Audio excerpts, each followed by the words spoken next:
Hi everyone, I'm Dr. Erin Katribe and I am Director for National Veterinary Programs at Best Friends Animal Society. We all know that infectious disease can be life-threatening in shelters, and so today we're here to talk about strategies to prevent infectious disease in shelters.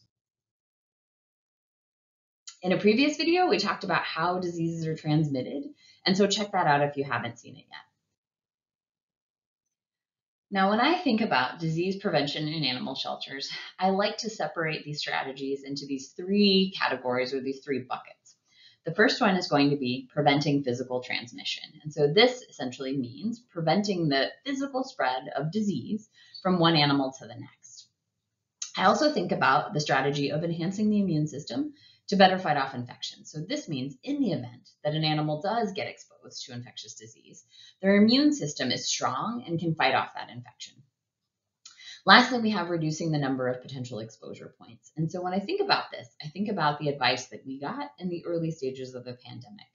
We were told not to gather in large groups. The reason for that is the more people that you have together in a room, the more potential exposure points there were for us to get infected with disease. And that same thing applies to animals in shelters. When I think about infectious disease in animal shelters, I think it's really important to think about who is most at risk. And so the animals most at risk are going to be young animals and then animals that are new intakes. For young animals, this has to do with the fact that their immune systems just aren't developed yet. And even though we're vaccinating appropriately, those vaccines may not always be effective in young animals. With new intakes, we don't know if those animals were potentially exposed to infectious disease just before they came into the shelter, and we don't know their vaccination status. So let's talk about vaccination in animal shelters. We want to use modified live vaccines whenever we have the option to. They stimulate a stronger and a faster immune response than other types of vaccines. We want to make sure we're vaccinating according to shelter guidelines. So we start earlier and we vaccinate more frequently than we do in private practice settings. We want to make sure that we're storing and handling our vaccines appropriately. If we're not, then they can lose efficacy. And then lastly, we want to make sure we're using our medical records and our reminders to ensure that we're staying on that shelter vaccination schedule. When we look at vaccinating young animals, the reasons for this is a little bit complex, and it has to do with what we call maternal antibodies. We won't get into that today, but what I want you to know and what I want you to remember is that with young animals, we cannot consider them fully protected until we've given them 2 or more vaccines when they're 16 weeks of age or older. Vaccines given before 16 weeks of age might be effective for long-lasting protection, but they might not be. And so we don't know for sure that those young animals are protected until they're 20 weeks of age or older. The number of vaccines that we've given them doesn't matter. I hear all the time that, well, this puppy or kitten's had 3 vaccines, they're protected. And the reality is that we don't know that. We don't know for sure until they're 20 weeks of age or older that they're protected. And so we have to handle them as if they're vulnerable to catching disease and as if they could develop disease at any time that we could potentially become contaminated with and spread that to other animals. If you want to learn more about vaccinating in animal shelters, check out some of our other videos on our Shelter Medicine YouTube playlist. So in our different buckets for prevention of infectious disease, we have enhancing the immune system, and that's what vaccination does. And next, we have another strategy for preventing that physical transmission, and that is through sanitation. Every object, every surface that an animal has touched or coughed on is potentially contaminated with these invisible germs. And so how do we get rid of them? And that is through this process of sanitation. Step 1 is removing the debris, so removing the obvious materials, the food, the poop, that sort of thing, followed by degreasing. So this step is to remove what we call biofilms.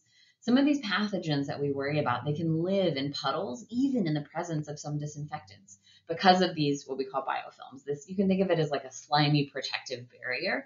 And so we have to degrease in order to really break that down. So at the next step, the disinfection, our disinfecting agent can actually make contact with all of those pathogens and deactivate them.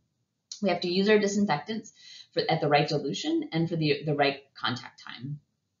And then the last step is going to be drying. So wet environments favor pathogen survival, and our disinfectants, if the surface is still wet, that can actually be damaging to tissues like paws.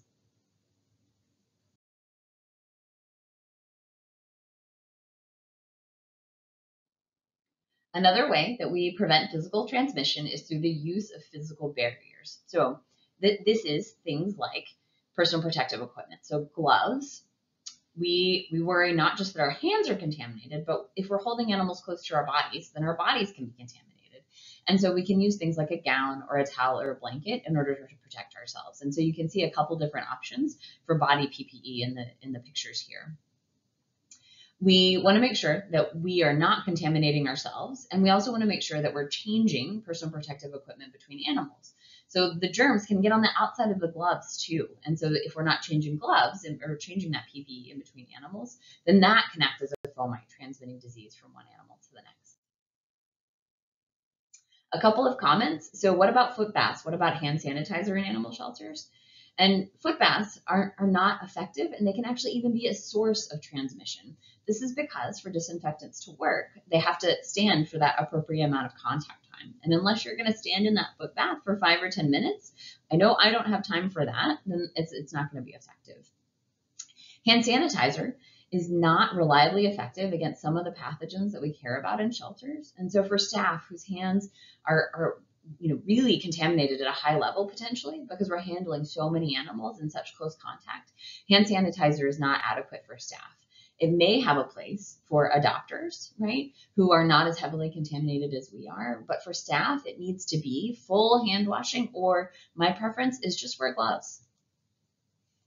And so we have to use PPE when we're handling vulnerable animals, and sometimes all animals in our shelters. Here are a couple of pictures of signs from well-meaning shelters hoping to prevent infectious disease in their populations. And so what I want to call out here is while these signs probably do reduce the spread of infectious disease, we also know that adopter interaction with pets is crucial for those potential adopters to turn into actual adopters. And so while these shelters were trying to do the right thing, are we potentially reducing these animals' chances of getting adopted? And we know, especially for our most vulnerable pets, the most important thing we can do is actually get them out of the shelter. And so potentially, are we limiting their chances for adoption? So when I think about biosecurity measures and I think about PPE, I think about the risk of that individual animal. So is it a puppy or kitten that's high risk? I think about the population. So are we in the middle of an infectious disease outbreak? We're going to use more PPE in those situations. And I also think about the risk of the people. And so this essentially means the public versus staff.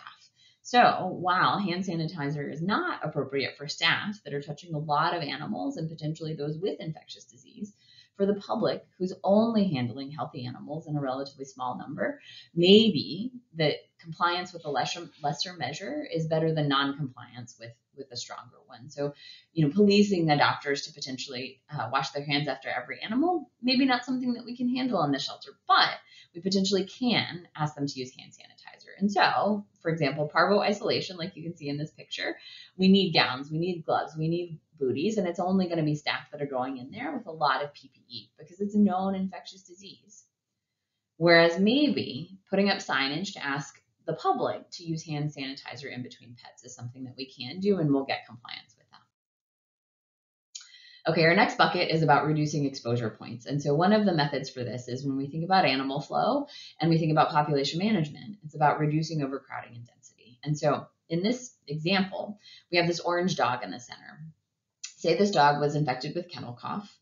And when I think about our kennel cough pathogens, they can spread up to 20 feet or more in the shelter setting. And so in an overcrowded shelter where every single run is full, when this dog coughs, he coughs his pathogen this far. And so because every kennel is full, he's going to infect 17 additional dogs in this example. Now, if our shelter is less crowded, and so we have some empty runs, when he coughs in this setting, only 9 additional dogs are infected. And so you can see that overcrowding and population density is going to affect how many animals are infected when this dog coughs. We also have a strategy of reducing movement. And so when I think about movement, when an infected animal that is shedding disease is moved, we've exposed our initial neighbors, so all the dogs in this image. And then when this dog moves, he has new neighbors now. And so he's going to potentially infect these new dogs. And so every move potentially exposes a new set of neighbors to that infectious disease. Length of stay. So we define length of stay as the length of time that an animal spends in the shelter. And we usually define this in days. And so this is particularly important because length of stay is the most important risk factor for infectious disease in shelters. There are also these other things that are important. So the longer an animal stays, the more stress they get. We can potentially see behavioral decline. Of course, it leads to an increased cost to care for that animal in the shelter, and that kennel is full with that animal, and so that means we can't save another life of another animal potentially in that kennel, and so it means overall decreased capacity. When we have a longer length of stay in shelters, that can lead to stress, which then leads to disease and potential disease exposures, and so those animals get sick, or if they were already sick, they get sicker. And then they have to wait on medical care. And that disease and that illness means their adoption likelihood is decreased. And so this vicious cycle then means the longer length of stay. They have poor welfare while this is happening. And it leads to more crowding in the shelter, which again puts us around in the cycle again and again, because we know that more crowding leads to more stress and to more infectious disease. Lastly, we have isolation of sick pets. And so another way to reduce exposure points is to isolate animals with obvious disease as quickly as possible. This is what prevents a single case of infectious disease like kennel cough from turning into a widespread outbreak. So this means rapid recognition of signs, pulling that animal out of general population. And even if you don't have an isolation ward, we can still isolate animals through the use of things like foster care. So what are signs of infectious disease? We have to recognize it promptly. And so what are we looking for? We're looking for things like hair loss, eye discharge, nasal discharge, vomiting or diarrhea, especially with blood in it. And then again, another image of hair loss in this puppy. What if we can't isolate? And so I encourage you to get creative. Just because we don't have dedicated isolation spaces, it doesn't mean you can't isolate animals. So I have created parvo isolations in bathrooms, like you can see on these pictures. We can create sections of the shelter to even isolate for respiratory disease, even if we only have one giant room in our shelter. And I encourage you to think about foster. So in summary, disease prevention can be life-saving in shelters. We have strategies to prevent disease like biosecurity, sanitation, vaccination to enhance the immune system, and then reducing length of stay and movement. When disease occurs in shelters, we have to identify and isolate infectious disease rapidly. The tiny exception to that I have starred here is feline upper respiratory tract disease. Learn more in another video that we have. That's the one disease where we may not actually want to pull those animals out of general population. And so check out our other video to find more.